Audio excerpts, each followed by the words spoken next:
This is Nina Collins from Hello Revel. We're a social platform, an event and community platform for women over 40. This is being recorded for our podcast, Raging Gracefully, and for our community members. We have live members in the audience. And Dr. Debbie Magids is a very successful therapist in New York City with a thriving practice. She's been on TV a lot. She has a really great Instagram. And we're doing a monthly series where each month we talk about a psychological topic. And this month we're talking about triggers, which I thought was a great subject because how often do we say things are triggering me? So welcome, Debbie. Thank you for being here. Thanks for having me, Nina. Happy to be here. So why don't we start? I mean, I think we all have an understanding of what triggers are, but why don't you give us your definition of what triggers are? Yeah, I would love to. So when I talk about triggers, and again, for those of you who don't know me, I'm always working on this iceberg analogy whereby when people think they know themselves, they're really at the tip of the iceberg, right? But icebergs go to the ocean floor and we don't see most of it. And so I'm always at the ocean floor. I'm always looking at the depth, the unconscious, the things that we don't know are there.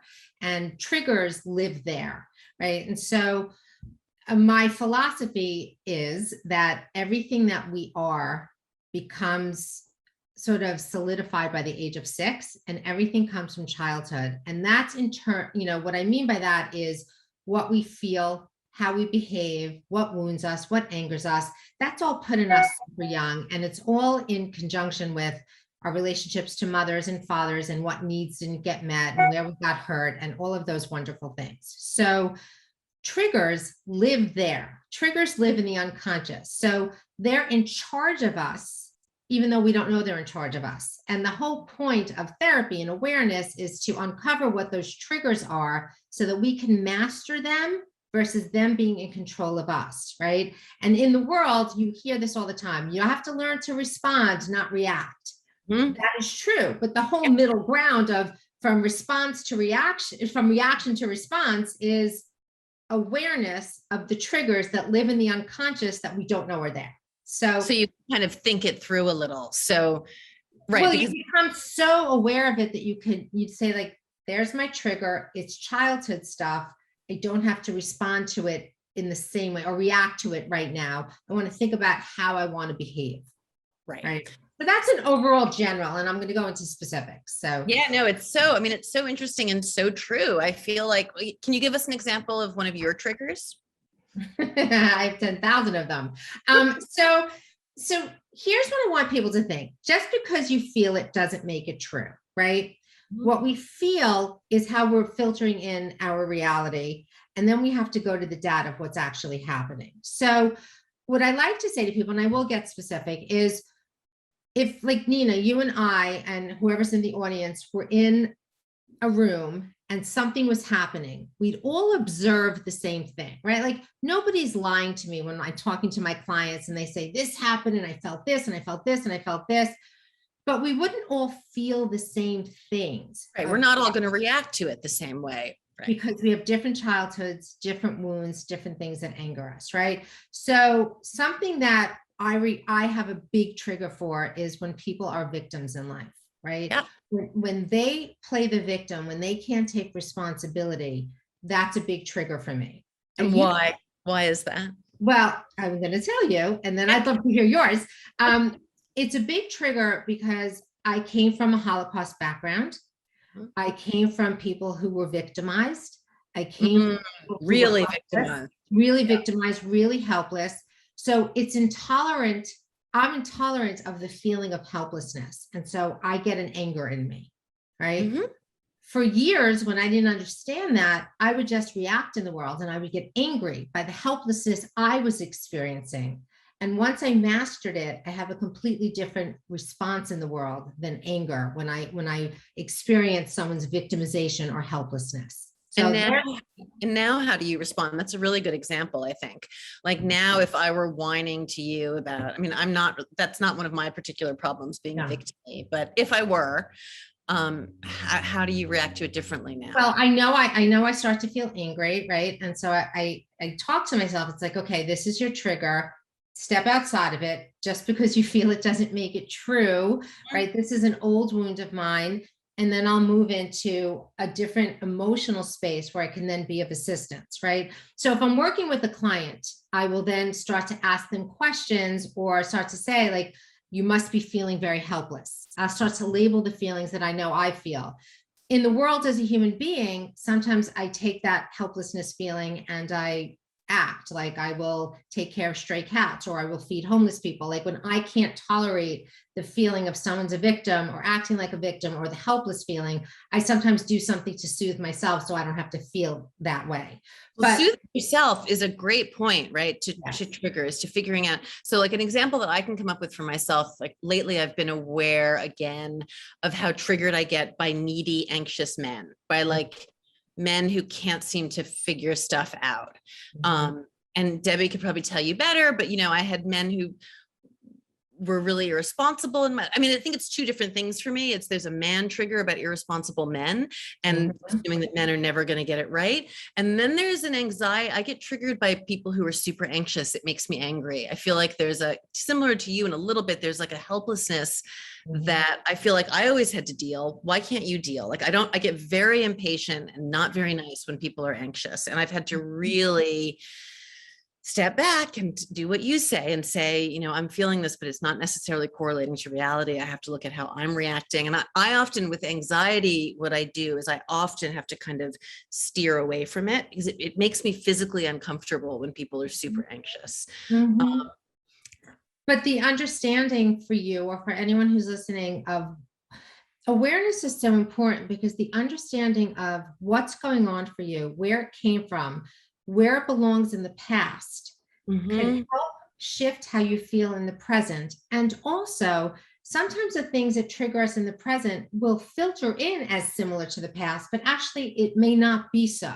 It may not be what's actually happening in reality. And this happens, you brought up with men, this happens a lot between couples or, family members, or if you're really close to people, you can often be triggered. I always say, like in a marriage, anything unresolved from our childhoods will play out present day and it may not belong there. So when people get married, for instance, significant others take on this role that they're somehow supposed to make up for everything that we never felt young.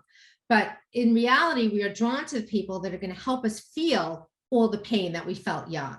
So what happens in marriages or, partnerships, it doesn't have to be marriages, is we start to react to our partners in a way that they're supposed to make up for the past, where that's too much weight for a relationship and it ruins a lot of relationships. If you can have awareness and make the distinction between what gets triggered present day that actually doesn't belong here, like your partner's actually probably better to you than anyone in your past was, but you never resolved it with mother or you never resolved it with father. That awareness can save your relationships, because then you can take a step back and be like, right, I feel this, but I don't have to put this on my partner.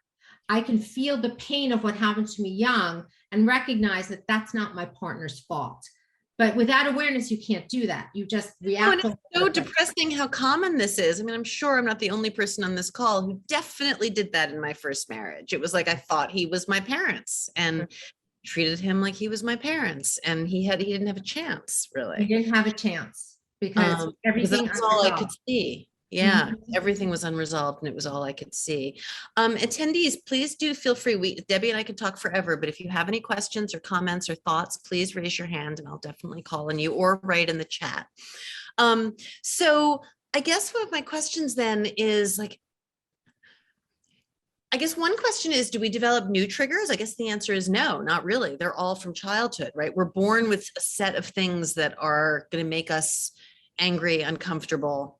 We're not born with it. They get put inside of us, right? Sorry, that's right. They get inside of us in the first 6 years. I always say where we were born, it's a birth lottery. Like, whoever your parents were, however it all went, like we didn't choose it. Or I guess if you believe in the soul connection, maybe our souls chose it, but we get what we get, right? And no matter, like, I work with a lot of people from good families that would take a bullet from them, but nothing goes 100% right in a family. There's always a configuration of places where we're empty, places where our parents didn't meet our needs, places where we were angered or hurt or not paid attention to. And so however that all goes, you have to go backwards and unravel that a bit to see, like, what hurt me and what's hurting me present day that hurt me young. I always say to people that go on the self-awareness track, like we will never eradicate any triggers. We will never eradicate what hurt you. We're trying to master it. If you're waiting for, so the answer is we're not born with it, it's put in us, but then it's with us for a lifetime. So you could be 5 or 85. Your triggers are there. You could go through 20 years of therapy. I mean, great therapy. Your triggers are there. It's just that what are you going to do with them, and how much you're going to let those old triggers impact your present day life? Problem is, too many people are still operating under the old triggers and hurting their present day lives in the same way they were hurt young. And that becomes my job, to help people try to stop doing that. So what about for people who aren't in therapy, or don't have access to good therapy, or don't have insurance, and they know that they're acting out in ways that aren't healthy? How do they deal with this on their own? Is it even possible? I guess probably for some people it is. No, I do think it's possible. So two things. Okay. One thing that you want to look out for, so we all have outsized reactions sometimes, right? Like how many people, one of my clients literally just said to me, because she was very angry and it was coming out at me. She goes, "I'm not mad at you, Debbie. You're the customer service of the universe." And I just broke out laughing. Literally just happened. I was like, yes. How many times do we take out our things on customer service, on cab drivers? Oh my God, the person at the airport because our flight, right? Like, so we are constantly being triggered and taking things out in the wrong place, right? Mm-hmm. So because we've never resolved things down. So the reason why I brought this up is because when you're having an outsized reaction to someone who actually doesn't mean anything to you, right? Mm-hmm. That is 100% proof positive. This is about something unresolved young. This has nothing to do with the person on the other end. Mm-hmm. So that's one thing that people can start to observe about themselves. Am I having big reactions to someone who doesn't matter to me? Right. Be about them at all. So interesting, Debbie. I never actually thought about that. I used to do that in my 20s and 30s. Like I would get super mad at the Verizon guy. Like now I don't at all. Like I'm much nicer to those people. Like why would I be? You've been through some fantastic therapy, Nina. Why would I be mean to them? Wait, we have a question from the audience, then we'll come back to this. Someone says, my mother had a lot of anxiety, so I recognize that some of my friends who are so anxious because of COVID drive me crazy. Now I'm avoiding being with them. Is there a better way to react rather than just stay away from these friends? It's a great question. Yeah, it is a great question. It's a really great question with not a simple answer. On the one hand, we have to take stock of who we are and what our triggers are. And, most of the time we are unconsciously drawn to people who are very similar to the people in our lives that hurt us, right? That drove us crazy. So on one hand, it's not an accident. You have a lot of anxiety around you because on some level you were drawn to it, right? Unconsciously. And then as we grow up and grow and become aware, we have to sort of start to make the distinction. Are the people that we chose the right people for us? Or are they too triggering, or are they too difficult for us, right? That is very important. If the answer is I still love this person, then you work with yourself around how to manage their anxiety. So some of it could be having good conversations with them. Some of it's that you set a boundary when they're at their height of anxiety, and then you can move in when they're not anxious. I mean, it becomes a very personal journey then of like, how to keep someone in your life that you have to manage a little bit because part of them drives you crazy. For this person, if you have a lot of people, then you need to take stock of like, maybe these are not the right people in your life. It's hard for me to say without personally talking to someone of how to direct you, but that makes no sense. I mean, I think there are times as we get healthier, I think often we think about, you want to reevaluate the people in your life sometimes and make a decision about what are you attracting, what are you putting up with. I mean, it speaks to boundaries a little bit, which we're going to speak about in a couple of weeks. But I do have something else to add to this. It's very, and even to the last thing that we talked about, how do people help themselves? It's very important to look at our 50% of things, like the things that keep happening to us. It's about us. So this question, like if you have many, many friends that are anxious, you are drawn to that for something, and then it's hurting you because it reminds you of your mother. So I'm actually out loud, maybe shifting my answer a little bit. then maybe you need to do work of how to tolerate someone's anxiety versus getting rid of everyone who's anxious. Like there might be growth that we can do, right? Because so the questions I would ask myself is like, how did my mother's anxiety hurt me? Did she not get help for her anxiety and put it on me? Is there a way I can help my friends actually get help, get on medication, get to a therapist so that it doesn't have to be my problem? Is this person taking on the problem that she has to fix the anxiety because she did that for her mother? Like there's so many questions I have. Yeah. Because it's not all cookie cutter. No, it's really complicated. And to that person who asked the question, like I also relate to that because anxiety can be a trigger for me. And I do feel like I try and like breathe more and distance myself. Like when my kids are anxious now, they used to accuse me of making it all about me when they were anxious. And now I've gotten much better at just sitting back and listening and being there for them, but not taking it on. Because if I take it on, then I feel like I have to fix it. And then I get anxious until it's resolved. That's precisely right. Because you have to fix a lot of things in your life. So if this person who asked the question is that's what's happening, you have to do some soul searching of like what's actually really going on. What's the trigger of the And anxiety? it's kind of also to Debbie's point that what you're feeling is not always real. Like when you're getting really anxious about someone else's problem, sometimes you have to step back. Like when you're getting really triggered by it, you're like, this isn't my problem. I'm not hugely COVID anxious. She is. So I can just witness, but I don't have to make it, have it make me crazy. Chances are the person who asked the question probably felt that she had to fix her mom in some way, shape, or form. And then it becomes overwhelming. Yes. She says, thank you. Yes, I'm a fixer. I can go from there. Yeah, I totally relate. Another question says, since becoming aware seems to be the important first step, how do you develop this awareness in the first place? Another great question, because the reason this question so speaks to me is I remember in early years in therapy, I was so frustrated all the time. I'd be like, intellectually what your problems are, that your father abandoned you or your whatever, what happened, but it doesn't fix it. And it's so frustrating. How do you go from how do you get to deep awareness? It's hard to do that without the assistance of a therapist, right? Because again, I always go to my iceberg analogy. We can only see what we can see, right? So we stay at the tip and sometimes we get to the middle of it, right? Like ocean water level of like, I know I'm controlling or I know I'm this, right? But to get to the depth of sort of your participation in things and where it hurts and how to get there, you sometimes need a lot of assistance because it's hard to see ourselves.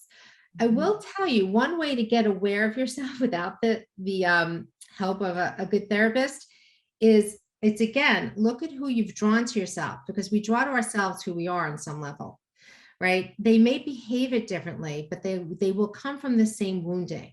And so the things that trigger you and the people that are closest to you is always information about you. So if every time you're triggered and you're like, he did this or she did this, or I can't stand this in this person, try to turn the mirror on you and be like, what information is this telling me about me? Where am I similar, right? Because we do not connect to people, even therapist to client. It's not always a connect because you only connect to the people that share some of your stuff. Otherwise, it's a disconnect.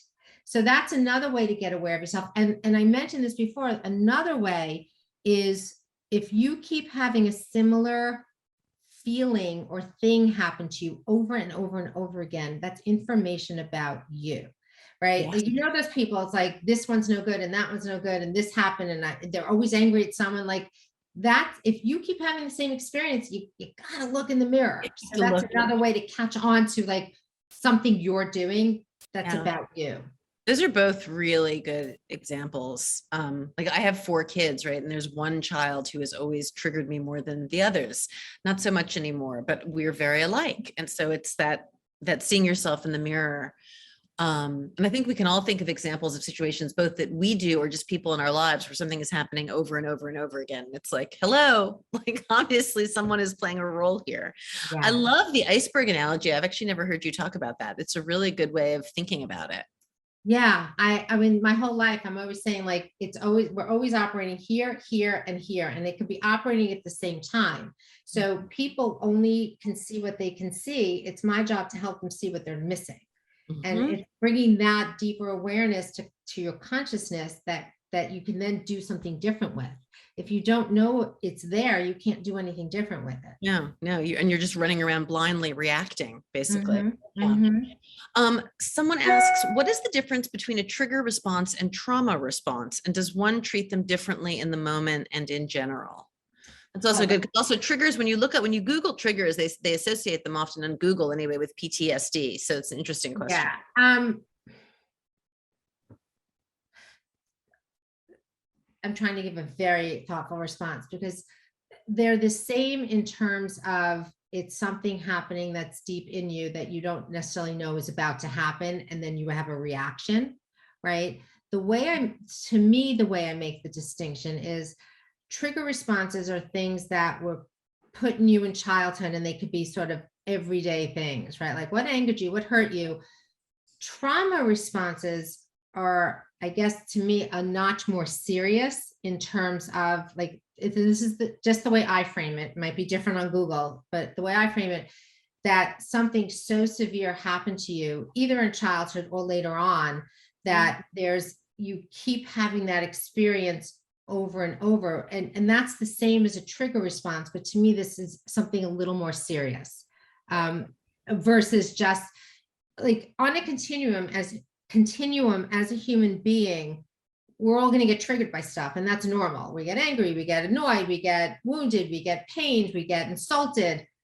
This is, I was abused young, I was raped, I had cancer, I was in 9/11, I was an ER doctor during COVID, right? Like, so I Right. guess that's the best way I can do it. It's a notch more serious in terms of Yeah. And do trauma. you treat them differently in the moment and in general as part of the question? Yeah.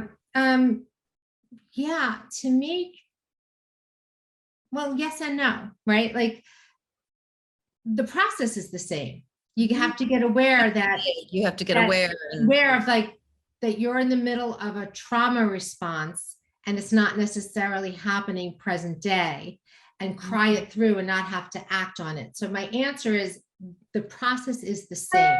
Mhm. But for certain, because I guess I'm being careful because I don't want to minimize if there's someone who's listening who's had a very deeply traumatic experience and they're really suffering. You don't want to minimize that, you may need more assistance with something that's a trauma versus a trigger, right? It just depends. But overall, they are the same thing, right? Mhm. They're a response that's happening that you don't know is about to happen because it's sort of embedded in your body.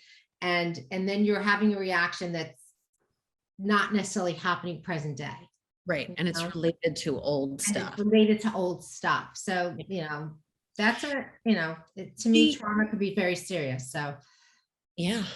Do you ever recommend people write or meditate? Like, I'm trying to think again about people in the audience who may not, because sometimes it's really hard, which is another thing we're going to talk about in this series, but it's hard to find a great therapist. And then of course, so many people have insurance problems. And so I'm a huge advocate of therapy, but sometimes it's just not possible in a given moment. Or during COVID, it's been hard. A lot of people have had a really hard time finding therapists, I know, for like teenagers and stuff. So I'm wondering what your thoughts are about meditation or about using writing as a reflective tool. I think everything works for some people, right? Mhm. So, even though I'm giving good therapy, I still recommend people read certain books because I recommend people do seminars. I've sent people to things like the Hoffman process or things other than me. The what process? It's called the Hoffman process. Hoffman process. Yeah. The point is like, and sometimes, what often happens with me is I'll be talking about something with a client for a number of years and they'll go to a seminar. They'll be like, oh my God, my life has changed. I'll be like, really? Your life changed from the seminar? What the F have I been doing with you for the last 10 years? Right. But it's sometimes you're ready to hear something, or sometimes someone just says it's slightly different and all of a sudden it makes sense. So I would recommend anyone doing everything. I would read books. I would go to seminars. I would journal if journaling works for you. Like for me personally, journaling has never worked for. If you are someone who through writing, you get your feelings out and you could start to see themes and patterns, then you should be writing. Mhm. I'm an advocate of meditation for every human being on the planet. I don't know why everyone's not meditating. I know people think they can't meditate, their mind How doesn't often, stop. how often do you meditate? I meditate every day. Once a day? Well, I would like to twice a day, but I don't. It's the ideal, but once a day I meditate. And like, can you tell us like when do you do it and for how long? And are you seated? I'm seated. I do it for 20 minutes.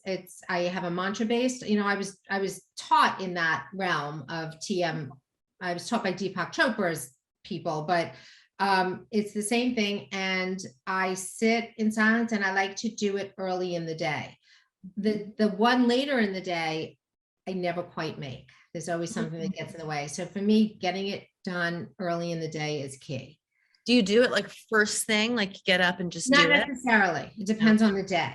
I'm asking just because it's something I've never managed to pull off. And I am someone for whom writing, as you know, helps. And so I'll often write out my feelings when they're difficult. And I like to meditate, but I never do it consistently. And I know it's good for you. I know everyone should do it. If you don't do it consistently, if you do it consistently, you start to see how you go through the world in a very different way.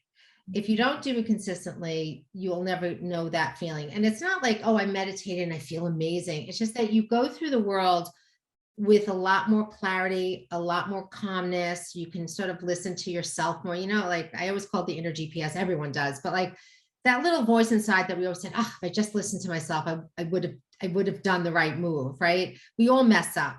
It helps you pay more attention to that. It just clears you out. It helps you sleep better. It's just overall, you just feel better in the world. You do. And it probably then, if it helps with everything else, it helps with trigger responses. Helps with awareness. It helps with awareness. Your feelings. It helps with everything.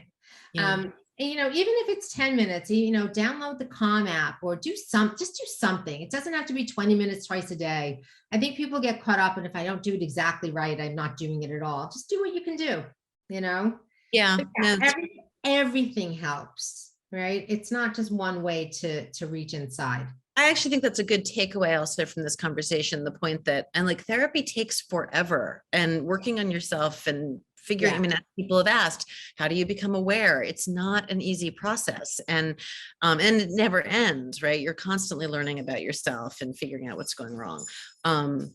But that we have to all try all sorts of different modalities. Like I went through phases where I was seeing psychics all the time and getting tarot cards read. Right now, I'm not in that kind of moment, but do whatever helps. I will say one thing, it's perseverance. That's anything in life, right? Like anything that matters to you, it's a lifelong thing. It's not like a one and done, right? Yeah. So it's, for me, self-growth should be a lifelong pursuit. So it could start with therapy. It can move into spirituality. It can move into meditation. It can move into seminar, whatever it is, it should, I believe that's what we're here for, a lifelong pursuit of growth and awareness and always trying to do it a little bit better or a little bit and pushing ourselves. Yeah. Like I feel like right now I'm in a phase of wanting to work really hard and work really well. And that is sometimes, for me, the word that always comes to mind is like integrity, like with all these things, even with triggers, like I try and be as honest as I can with myself and look at my reactions, right, in relationship to triggers. And by the way, it took Nina a long time to get here. This is not where you were, right? And it was through a lot of perseverance and hard work and not giving up and doing it again and doing it again. And then you're not perfect. I'm not perfect. None of us are perfect, but you get to a place where like, you're pretty good. Right. Really no, and I never thought, right. I never thought I would get here. And another thing that you used to say to me is about like, I'm pretty sure you must have said this about like this idea of sitting with your feelings is something that I got much, much better at, like accepting, because I remember feeling so frustrated at times in my 30s, like I would just, or in my 40s, I would never just feel better. And like letting yourself cry when you're triggered, when you're really angry, when you're really pissed off about something, like letting yourself feel it and like really allowing yourself, instead of just reacting, kind of sitting with it, we have another question. Are there any books on this subject, mental wellness, that you often recommend to your patients? I have not one book to recommend on triggers. I don't. Mostly I recommend books. There are a couple of books I recommend. I like people to read spirituality books because I feel like I'm covering the psychology, and I think psychology and spirituality together are a killer combination. So I'm a big believer in sending people to Wayne Dyer books, Seed of the Soul, Gary Zukav. I also oftentimes, and Nina, you know about this book, The Drama of the Gifted Child. Yeah. It's a really difficult read. It's an old book at this point, but it really talks to sort of unmet needs in childhood and how that plays itself out in present day. And there's definitely other books that I recommend or are not popping into my head, but I can tell you guys a couple of my favorites that I think are really amazing. Like I think Broken Open is an incredible. Oh yes, that's a new book that I just started recommending. Good. Broken Open, I think it's by Elizabeth Lester, is Yeah. truly an amazing book when you're in any kind of crisis. Yeah. I also think the books by Pema Chodron are really great. I mean, I'm thinking of books that I really used in crisis, or Mark Levine, Thoughts Without a Thinker is a great book. And then one of my favorite. That's a lot of Buddhist principles and Thoughts Without a Thinker. That's an old book too. Yes, that's also an old book. Mm-hmm. Well, I do think a lot of Buddhist principles really relate to mental health. Like I think, the idea that like you can't fix things outside yourself. You can only fix things inside yourself. Like there's some really basic ideas about impermanence. People are so full of fear, and that often triggers people, right? Fear makes people behave really badly, and it's because we're afraid of. Yes. And that's why I say I go to the spiritual books, because I think that those are super helpful. Like the Four Agreements is a great book for people to go to. And there are probably more that I'm not coming up with, but I will send them to Nina. Yeah, and Trisha just asked if we could put them in the chat. And you know what I'll do, guys, is I'll do a recommended book list, like a wellness book list that we'll publish on the website. The blog on the website is called The Reveler. You can find it on the marketing site of the page of the site. Soon it will be inside the site. But I'll do a good book list, and I'll consult with Debbie, and we'll work on getting something together. Oh, good. I'm glad. A listener commented and said, wonderful information. Thank you for sharing. And now I'm thinking about my triggers. Yeah, I think it's actually kind of interesting. In preparing for this call, I was thinking about, like, can you make a list of your triggers? Is a kind of interesting thing to think about, like how many behaviors or things that happen, from the really mild, like I hate people who are inefficient, like in stores, but that's not really a trigger. It's more like a pet peeve. Well, it is a trigger. And then you want to trace it back. So like, for instance, one of my triggers, and I'm giving examples, I want people to start thinking about themselves and where it comes from. Like, I hate not being listened to, or really not listened to. I hate being misunderstood. That's really scary. And I will have reactions and get wounded over and over and over again when I feel that someone's misunderstanding me. Now, that is very deeply rooted in my childhood, and it's based on my mother. I never felt she quite got me. My father got me to a T, right? But it was always a thing. And I'm not going to spend the time, but I could. There's lots of things that went on in my family that created that. Holocaust in my background. They were Holocaust survivors. I have mental illness in my background on my mother's side. There were reasons for it, but it still impacted me as a child, right? So every time it shows up, I mean, I have the same fight with significant others, with friends, with family members. I get triggered by clients if they're not understanding what I'm saying. I've had to work so hard on this trigger, and I have mastered it. It doesn't go away. It shows up, but it doesn't take me down anymore. It took me down for a good part of my 20s and 30s, right? Wow. I remember it's about shrinking it. You're still going to have the response. It's about shrinking it. And mastering it. So that's a very personal, specific one, right? It's a little more specific than helplessness. No, it's good though. I think the specific ones are really helpful because I think it helps people really understand. Like it's a range of, like, I don't really care when people misunderstand me. Like that's just not something that affects me, right? And it is my biggest wound. And if you talk to anyone in my life, they're like, oh my God, there she goes again, right? Like it makes me, it really gets me, it hurts me. So, but there's reasons anyway. So Joanne in the audience says, I'm in a depression anxiety group and most of the members are new to being diagnosed and therapy. I'm not new. I've been at this for decades, but I know I need people and support. Unfortunately, I find myself I wind up grandstanding and come across as a know-it-all. And I'm not proud of that at all. I'm wondering if I should quit this group. I see. So she's had lots of therapy and she feels like they're kind of new to it. So she feels a little new. If you can give us a little more information, like when you say grandstanding, what is it that goes on for you?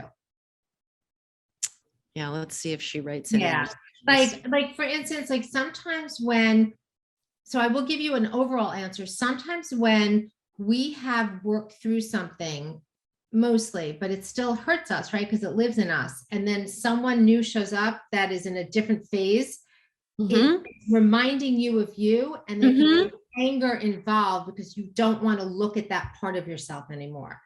Now, that's an overall thing that actually happens to all of us. Anytime we have something in us that we've sort of moved past and we run into someone with the same issue, but that used to be us, we have less tolerance for it.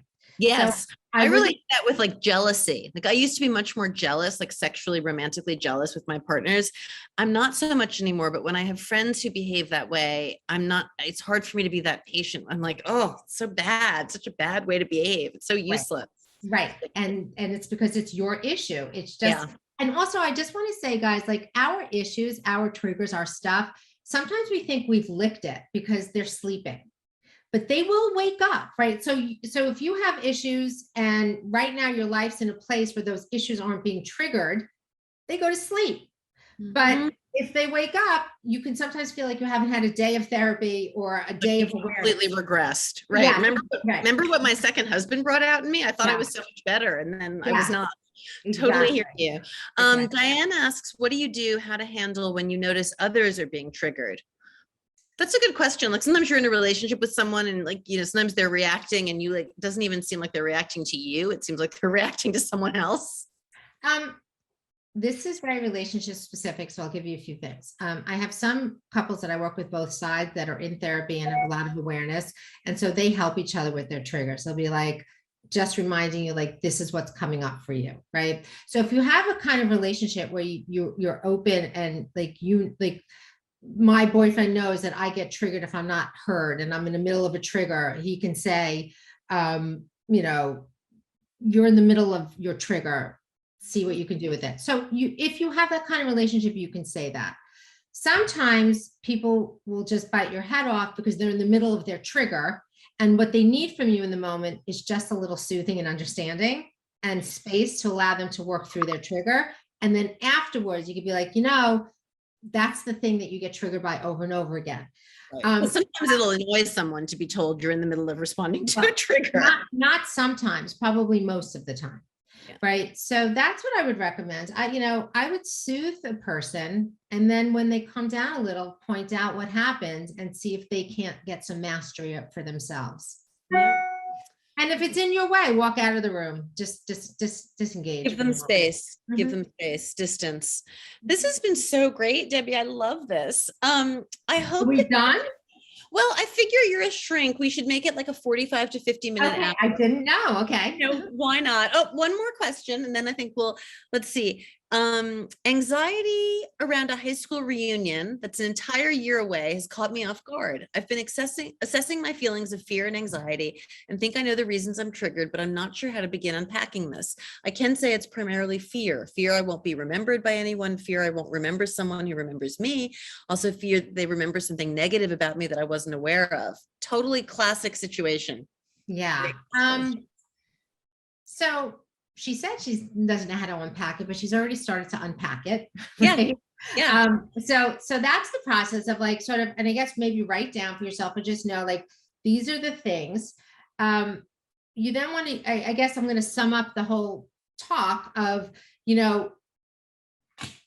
present day versus old triggers, right? This happens for everyone in high school, even when if you have any new, well, it's not new moms. It's not, when you were a new mom, you remember like you go back to high school with like, are your kids friends with the right people or you get triggered, right? Like going back to high school brings us back to all our old triggers, right? So you then, and I didn't say this clearly enough, you want to go to what I felt then, and then you have to go to the data of present day. And this is really important. So I'm glad this question came in because I forgot to say it. If we go to who we are present day and we go to the data of who we are now does not match the triggers of what we felt then, right? So if whoever asked the question, Jill. If what you felt in high school was, not good enough or not accepted enough, or whatever the fears are that are coming up, go to your present day life and really pay attention to who you've become, and recognize the dissonance that people don't see you the way you feel. Yeah, give yourself some love. And then it's all in behavior change. Take action and live through what it feels like so that you can prove to your insides. This is how you shrink triggers a little bit, that what you're feeling isn't true present day. And when you take action and take the risk, you see that it's actually better than it would feel. And then you can shrink down the triggers.